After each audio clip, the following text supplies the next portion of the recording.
My name is Sergeant Major James Williams. As a United States Army, I was in the United States Army in 1950. I was attached to the 21st Infantry Division. I was in 101st Airborne Range Special Operation Command. I joined them at 15 years old, and I fought. You had to be 17 to volunteer, but my mama signed papers saying that I was 17 years old. And I was in the United States Army 28th day of January 1950. I fought 4 years in Korea. After I left Korea, I thought I was coming home, and found out that they was having a hot and cold war with the Russians in Europe. So instead of coming home, they sent me to Europe. I finally got home 7 years later. From the 3 years I had volunteered for, I fought full combat tours in Korea. I was there from 50 to 54. I left there and went to Germany, stayed in Germany 2 years, defending the United States against the Russians in the Cold War that they had going on as defense personnel. I left there and I came home, went back to training at Fort Benning, Georgia, and training troops. I went to Fort Polk, Louisiana to train troops for Vietnam because I had been to Vietnam as a training advisor in 1960 to 1962. I assisted in training the Vietnamese army because I went to military school to learn how to speak foreign languages. I speak 6 foreign languages fluently, and they would always teach you where they thought we would be involved. And the reason I had to learn how to speak those languages because my job was 20, 30 miles behind enemy lines all the time. And if I was cut off in the territory that I was in and could speak their language, then I could get out of my clothes and get into their clothes and tell them I say some Union troops over there, and I said I wouldn't have to have no identification. They'd give me identification like I was a spy for them. So then the troops that I trained also name was Rivet Edge Horn Jing Ching. He was a captain at that time when I assisted helping him train troops as advisors that they had sent at that time.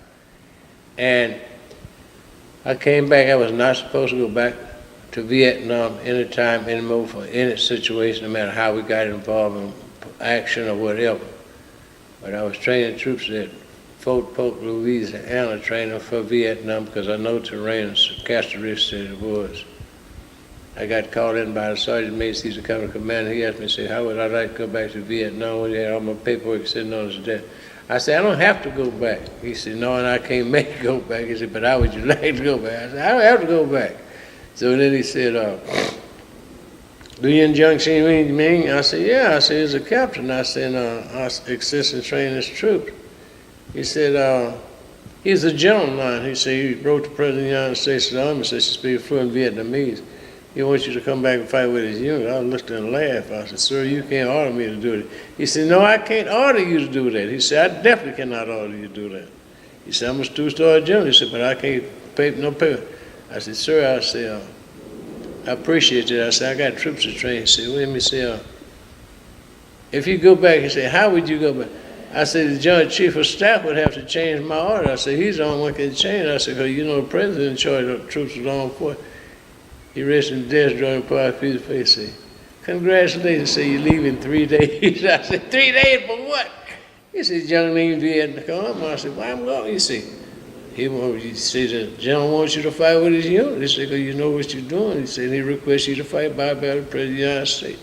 I said, sir, but why that? He said, I always remember. He said, you've always been a representative for the United States of America. He said, you feel to go back and represent again? So I done 3 combat years. I done 3 combat years. And every time when my list up for the year that I stayed, I'd come back and I'd volunteer and go back because I knew the terrain and I could help a lot of troops. But I enjoyed the time that I was in the military, even though I was trained at a segregated time.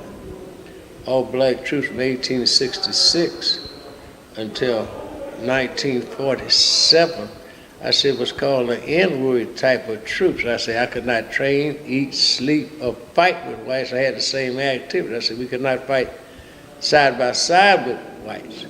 I said, in World War II, I said, the United States Marine Corps would not accept the black, and the United States Army Air Corps would not accept them. I said, the Navy did for both made mess to it, the Army had to refill their black ranks. I said, it's 1943 when the Marine Corps and Air Force started accepting the black men. I said, because they're losing too many men, they have to have a certain quota, so they had no choice but to let them in. I said, but all black men have fought their war has never got the respect I see the terminology of Buffalo Soldier and identified segregated trained units. I said, I trained segregated. I said, General always put 1947, didn't go in until May of 1952 of full emplacements of white and troops training together and fighting in combat. I said, the only time white and troops fought side by side was in Vietnam. I said, World War I and World War II. In a Korean police action conflict, I said, we couldn't fight side by side with white. I said, now unless units were getting wiped out and they had to put us in to refill those units to protect those units to build up the strength that they need. I said, but other than that, we just call it that. I said, when I trained at 15 years on Fort Bliss, I said it was still segregated time. I said, I was not called Pryor Williams. I said, I was called Nigger Williams all day long. I said, but I sit down and start crying. I said, the sergeant told me that was my field first. He said, what you crying for? I said, I was called a nigger. I said, I thought, he said, you'll never get away from that. He said, but remember, he said, when you put that uniform, he said, uniform was nothing. He said, it became something you put on. He said, you become something after you put it on.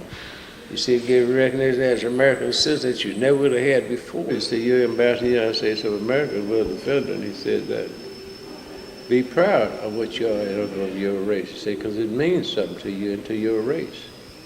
And I got away from it. It didn't bother as much, but I said, what got me, I said, when I came home 7 years later, I said, I got away from color and white.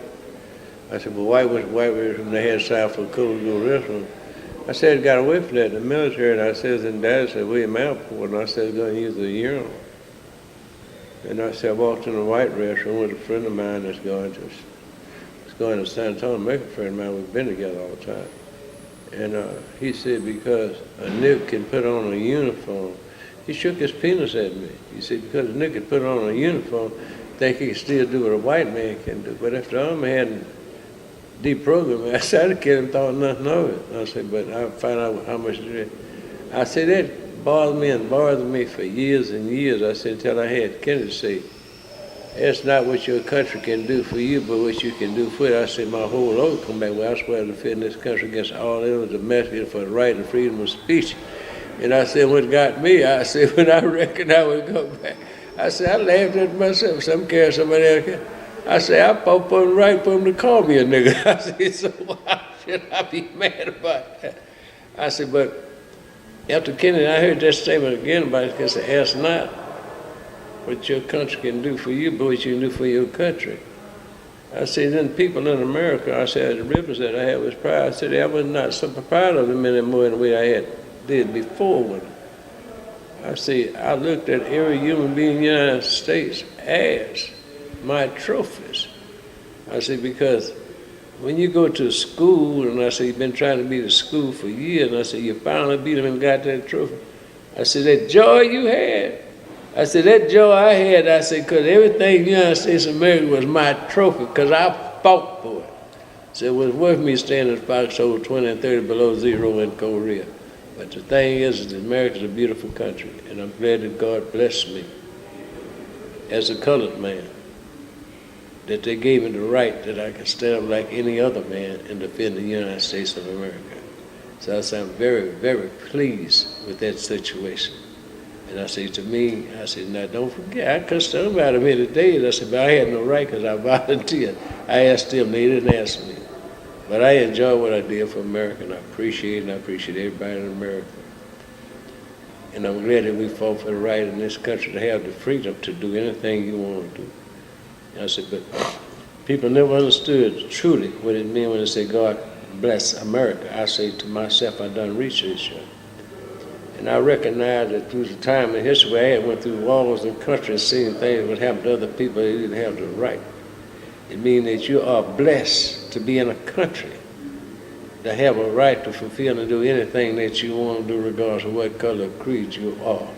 That you can go and embrace your own forces and start getting respected for it now where you didn't have before, even from World War I, World War II, and Korea. But the thing is now, that we are American citizens, we should be proud of whatever we are and what we do.